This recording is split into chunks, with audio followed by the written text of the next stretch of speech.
Oke, halo Sobat DPP, kembali lagi bersama podcast Suara DPP. Kali ini kita kedatangan tamu spesial, yaitu Mr. Arifin. Mr. Arifin ini selaku Kepala Yayasan Dharma Bakti Pelita dan ownernya BSC Course.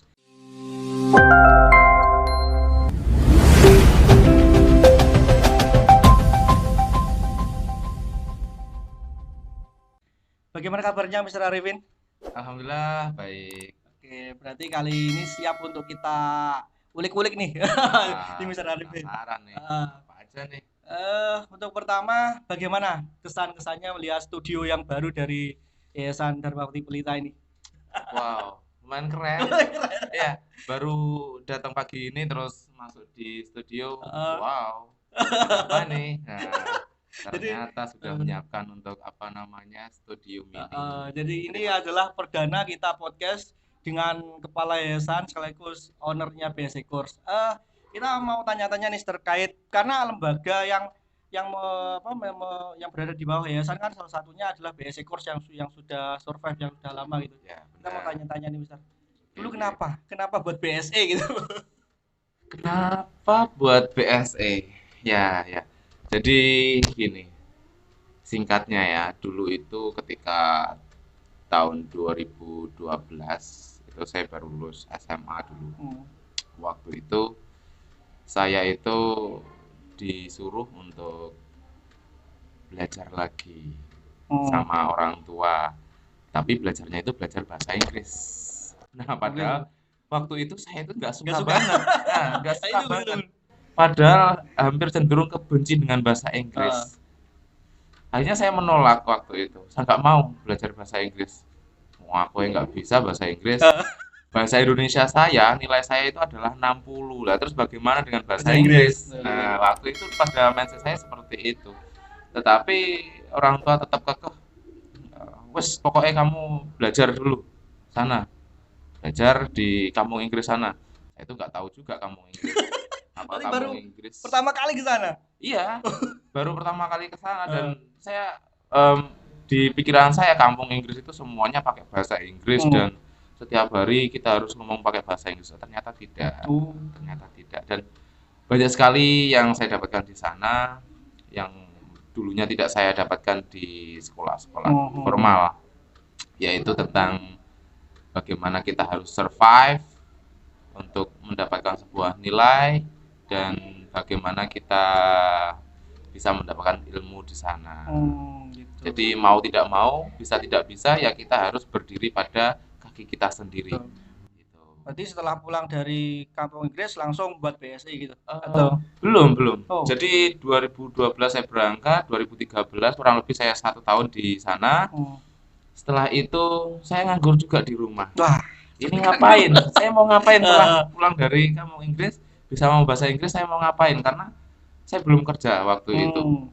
Akhirnya dalam nganggur saya kepikiran nih, kalau bahasa Inggris saya tidak pernah saya praktekkan atau tidak pernah saya asah, otomatis ini nanti akan hilang. Hilang betul. Nah, jadi saya memutuskan setiap hari saya ke pantai Rajukusi di Hmm. Sarongan sana. Nyari turis. Saya nongkrong aja di warung situ Uh, karena sudah lumayan banyak turis yang ke sana. oh. Jadi saya nongkrong di situ yang tujuan saya pengen praktek sambil bantuin ibu-ibu yang jualan Jadi karena guide ada tidak? bukan jadi kayak tapi membantu ibu-ibu karena Oh, ibu-ibunya lebih. itu nggak bisa bahasa Betul Inggris. betul. Jadi kalau ada turis yang mau beli, ibunya Bingung, bingung. betul betul. Tapi dari sana saya dapat manfaat yaitu mengasah bahasa Inggris saya. Gitu ya betul betul. Terus suatu ketika ada tetangga saya itu datang ke rumah sambil bawa anaknya. Anaknya waktu itu SMP, di SMP 1 Pesanggaran Hmm. di Sarongan sana. Bilang, "Eh, Le, saya titip adike ya. Saman warai bahasa Inggris mbuh piye wis Uh, kono." Nah, waktu itu nilainya di rapot itu hancur banget. hmm. Ya, karena saya dapat cerita dari orang tuanya. Saya tuh nggak pernah ngajar dan saya nggak punya background pengajar Wajar. memang sebelumnya. Tetapi di situ saya coba anaknya mau belajar, saya coba ajarin ternyata di situ dapat tanggapan positif dari anaknya. Loh, kok beda ya Ya. cara penerangannya Ah. sama yang di sekolah gitu katanya. Loh, kok beda ya? Tapi intinya sama. Ah. Jadi yang di sekolahan itu kurang lebih ada 3 bulan, mungkin di rumah ada 2 sampai 3 hari aja sudah selesai Luar materinya. biasa. Dan di akhirnya saya kaget banget ketika dilaporin orang tuanya ketika sudah lulusan.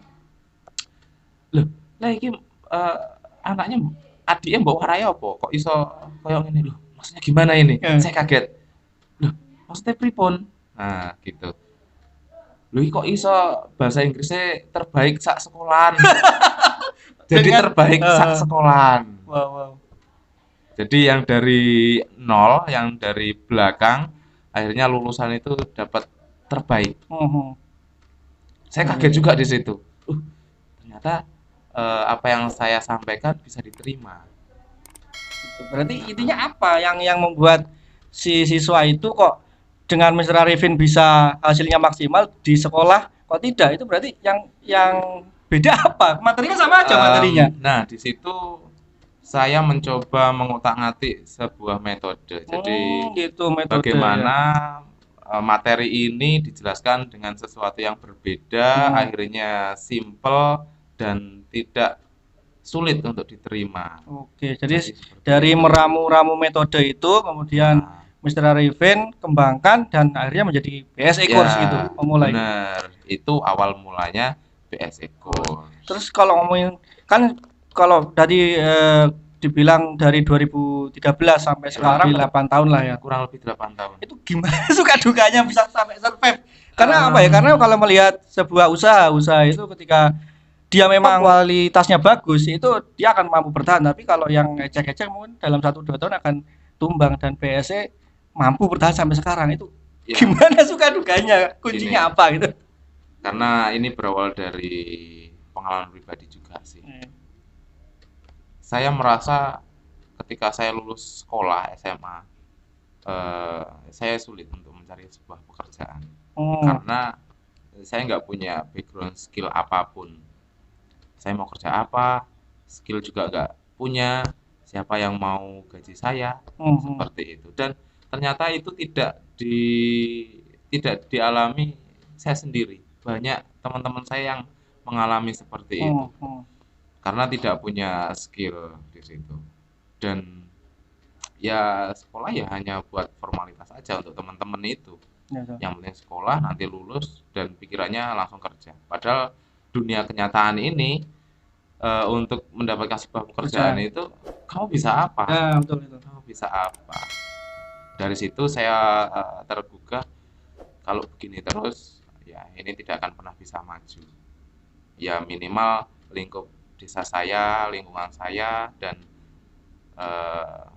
regional saya seperti itu. Bisa teman-teman dekat saya berkualitas, bisa berkualitas, bisa berkembang dan nantinya silakan bekerja di apapun sesukamu. Ketika sudah punya basic skill bahasa Inggris itu bisa digunakan di apapun. Kalau ngomongin jumlah siswa yang ada di BSE, setahu saya kurang lebih sudah ada 200 lebih gitu ya. Jadi luar biasa sekali dengan beberapa cabang yang ada di bawah naungan BSE Course. Harapannya untuk siswa BSE sendiri dari ownernya apa nih? Alhamdulillah dan sekarang sudah mencapai 200 lebih per bulannya untuk member di BSE Course yang dulunya hanya mungkin 5 terus besoknya habis, besoknya lagi ada 3, besoknya lagi habis dan alhamdulillah sekarang setiap bulannya ada 200 dan saya pengen berpesan kepada teman-teman semuanya mumpung masih punya kesempatan untuk upgrade dan ketika kalian semua punya sebuah impian silahkan diusahakan semaksimal mungkin. Jangan pernah ragu untuk mencapai itu semua. Bayangan di samping kanan samping kiri hiraukan saja. Yang penting fokus pada tujuan kalian masing-masing. Entah orang itu mau bilang apa, we don't care about that. Yang penting lurus aja karena yang tahu adalah kita. Tujuan kita yang tahu adalah kita dan bagaimana kita mensukseskan tujuan kita itu. Jadi itu teman-teman dari Sobat DPP pesan dari owner BSE Course dan Kepala Yayasan Dharma Mukti Pelita. Harapannya buat teman-teman semua jangan pernah berhenti untuk mencoba dan berusaha. Gitu Mr. Arifin ya. Ya, Oke, sip. jadi terima kasih Mr. Arifin sudah meluangkan Ya, waktu untuk sama-sama. ngobrol di Suara DPP kali ini, dan kita punya harapan bisa berkembang lagi nih. Nanti teman-teman bisa nonton, bisa like, subscribe, dan share ya di bsccourse.official. Dan nanti ke depan kita akan banyak upload konten-konten lain selain podcast, juga ada konten dari anak-anak BSC waktu pembelajaran. Jadi pantengin terus dan jangan lupa di subscribe guys. Terima kasih. Berat ya. Terima kasih Mr. Arifin. Oke, sama-sama.